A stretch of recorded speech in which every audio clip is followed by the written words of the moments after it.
Informasi lain, Saudara, Panglima TNI Jenderal Andika Perkasa menunjuk Marskal Pertama TNI Wahyu Hidayat Sujatmiko sebagai Komandan Pasukan Pengamanan Presiden, Marsma Wahyu dan Pas Pampres pertama dari TNI Angkatan Udara.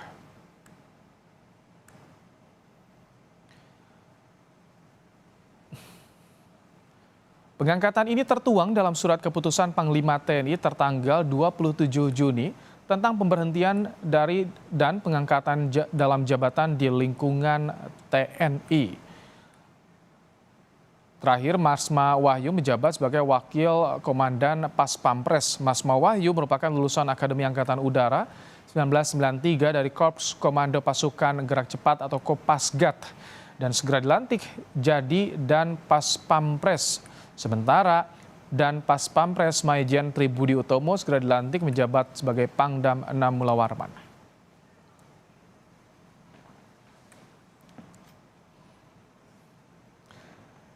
Dan sudah kami hadirkan bagaimana jejak karir Marsma Wahyu Hidayat Sujatmiko. Kami tampilkan untuk Anda terakhir sebagai Wakil Komandan Grup A Pas Pampres. Kemudian juga sebelumnya ada Komandan Grup C Pas Pampres, Asis Ops Kopaskas pada tahun 2014 hingga 2015 serta menjadi Komandan Pusdiklat Pashas dari 2015 hingga 2016. Dan terakhir tadi disebutkan adalah Wakil Komandan Pas Pampres dan segera dilantik menjadi Komandan Pas Pampres. Kemudian kita lihat bagaimana jejak karir dari Maijen Tribudi Utomo. Kita lihat ini dia Dan Pas Pampres Maijen Tribudi Utomo akan segera dilantik menjadi Pangdam 6 Mula Warman. Sebelumnya juga di tahun 2020 hingga 2021 ia menjabat sebagai Wakil Danjen Kopassus dan Komandan Korem 052 Wijaya Krama di 2019 hingga 2020. Itu dia, Saudara.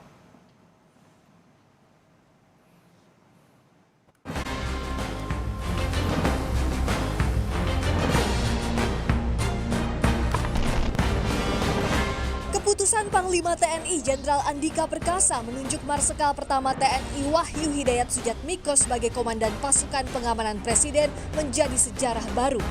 Marsma Wahyu jadi Dan Pas Pampres pertama dari Matra Udara. Komisi 1 DPR menilai rotasi jabatan ini menggambarkan kesetaraan seluruh matra TNI. Marsma Wahyu pun terakhir menjabat sebagai Wakil Komandan Pas Pampres dan akan segera dilantik untuk jabatan barunya. Dengan ditunjuknya Matra Angkatan Udara untuk pertama kalinya menjadi Dan Pas Pampres, ini merupakan gestur dari Bapak Panglima TNI bahwa ada kesetaraan di seluruh lini tugas TNI. Dan sebelumnya memang didominasi oleh Angkatan Darat, pernah juga Angkatan Laut yaitu dari Marinir. Nah, ini bukan pertama kalinya untuk berkarir atau menjabat di Dan Pas Pampres. Beliau sudah sampai Wadan Pas Pampres. Korps Barat Jingga Komando Pasukan Gerak Cepat TNI AU pun berbangga. Penerangan Kopasgat dalam laman resmi kopasgat.tniau.mil.id menitip harapan. Dengan jabatan barunya sebagai Dan Pas Pampres tersebut, semoga Marsikal Pertama TNI Wahyu Hidayat dapat melaksanakan tugas dan tanggung jawab dengan baik dan benar sesuai kewenangannya. Sementara Dan Pas Pampres Maijen Tribudi Utomo segera dilantik sebagai Pangdam 6 Mula Warman dengan pos wilayah Kalimantan Timur, Kalimantan Selatan, dan Kalimantan Utara. Artinya turut mengemban tugas strategis mengawal pengamanan daerah ibu kota negara Nusantara. Selama menjabat Dan Pas Pampres, prestasi Maijen Tribudi antara lain mengawal Presiden Jokowi di sejumlah negara konflik. Mulai lawatan di Afghanistan 2018 lalu, hingga kunjungan di tengah kondisi perang ke Ukraina dan Rusia pekan ini. Tim Liputan, Kompas TV.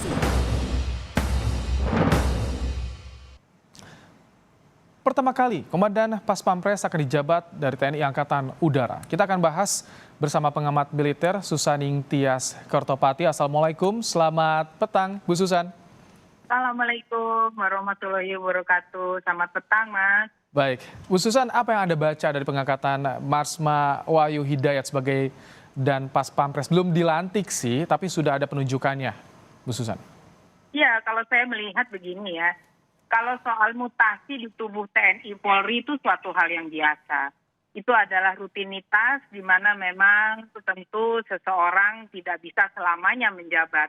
Nah, penunjukan dari TNI AU di mana Marsma Wahyu itu kita ketahui adalah lulusan tahun 1993 AU dan dari Korps Komando Pasukan Gerak Cepat atau Kopasgat. Itu memang banyak mengundang pembicaraan, tetapi tidak negatif ya. Saya lihat Panglima TNI, Jenderal TNI Andika Perkasa sudah memiliki perhitungan. Kan beliau juga dulu adalah Danpas Pampres. Jadi tahu mana yang baik untuk Presiden Jokowi. Tentu untuk menentukan seorang Danpas Pampres, tidak mungkin seorang Panglima TNI tidak berkonsultasi dulu dengan Presiden sebagai usernya. Pasti itu sudah setuju, harus disetujui oleh user, sehingga seseorang dapat menjabat posisi sebagai Danpas Pampres. Saya yakin bahwa dari TNI AU ini pasti ada hal-hal khusus mengapa harus dari TNI AU. Saya tadi melihat rekan dari Komisi 1 mengatakan ini adalah kesetaraan.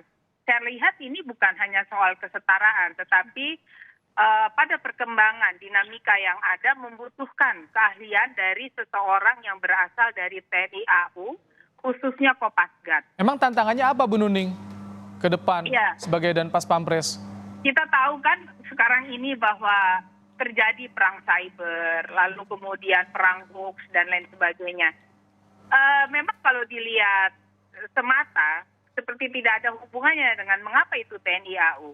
Tapi coba kita lihat keseharian kinerja dari TNI AU adalah berkaitan dengan teknologi.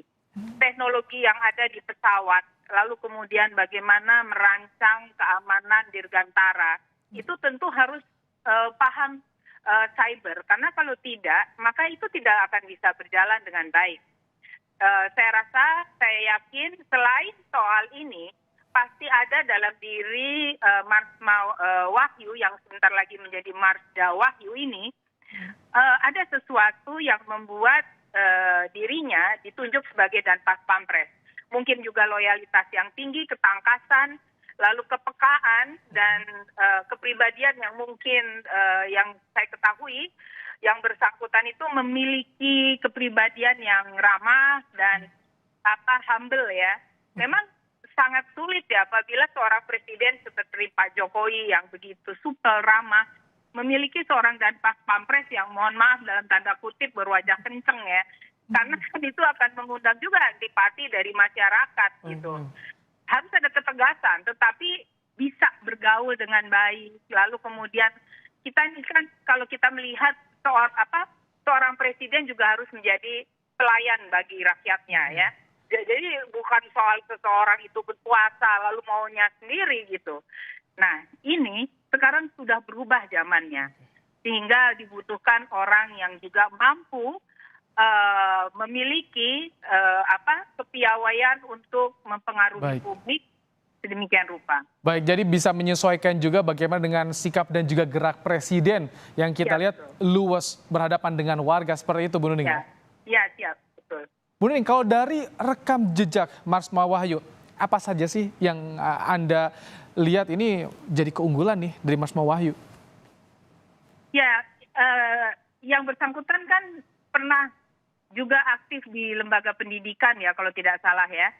Jadi kalau ada orang sudah pernah ada di lembaga pendidikan, tentu dirinya memiliki satu kemampuan yang detail terkait dengan ilmu pengetahuan. Itu penting. Makanya dulu ya, ini kita baca sejarah. Jenderal Wismoyo Arismunandar dari dulu ketika beliau menjadi Kasat mengharuskan perwiranya itu sekolah untuk mengetahui keilmuan yang lain selain ilmu militer yang harus mereka miliki. Nah, seseorang yang pernah ada di lembaga pendidikan tentu memiliki keseriusan berpikir selain ketangkasan tentunya dan pandai membaca situasi. Baik. Dan apalagi Kopasgat itu harus memiliki ilmu intelijen yang cukup baik ya, karena itu kan pasukan gerak cepat bagi TNI AU. Bu Nuning, yang juga jadi pertanyaan publik nih, dan Pas Pampresnya Majen Tribudi ditunjuk sebagai Pangdam Mula Warman. Apa yang Anda baca soal ini? Ya, saya pikir begini, kalau mutasi di mana saja itu suatu hal yang wajar dan suatu hal yang memang lumrah ya. Kalau Majen Tribudi mungkin dilihat oleh Panglima TNI sebagai pribadi yang cocok dengan kondisi di Kalimantan ya, di daerah Mula Warman. Saya mungkin dulu IKN, ada hal yang mungkin Bu Nuning, kaitan dengan IKN. Dari Pak Tri. Persiapan dengan IKN, Bu Nuning, kaitannya. Izin kenapa? Persiapan dengan IKN untuk mengawal bagaimana pembangunan IKN.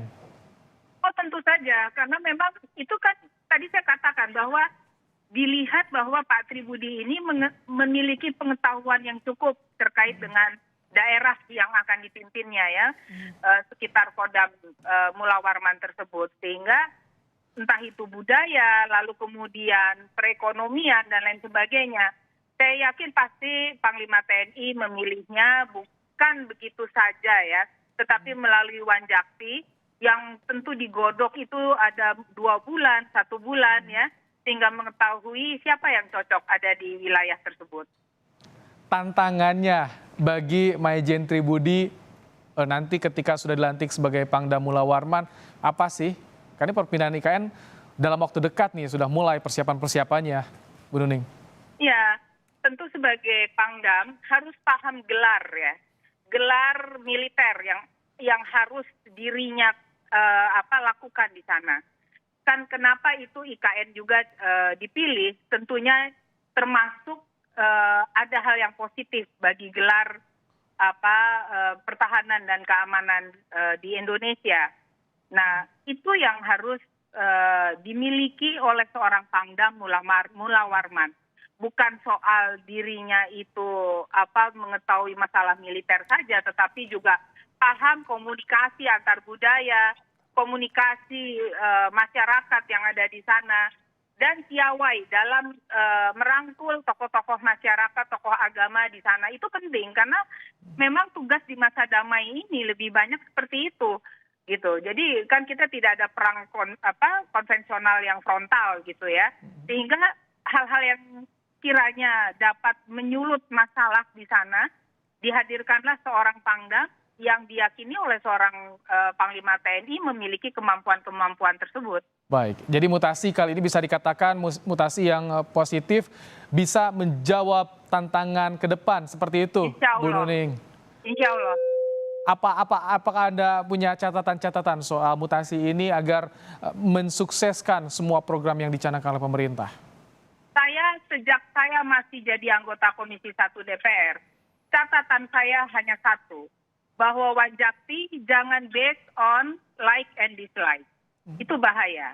Karena kalau seorang, katakan yang tertinggi adalah Panglima TNI, memilih seorang karena like, menendang seseorang karena dislike, padahal orang itu pintar, orang itu pendidikan akademiknya bagus, ditempatkan pada tempat yang tidak proporsional, ada orang yang mohon maaf secara intelektual itu kurang, tapi naik pangkat terus, itu juga tidak adil. Baik. Nah, saya mengharapkan di masa Panglima TNI Andika Perkasa ini segalanya lebih baik, dan saya yakin itu adalah kepribadian beliau.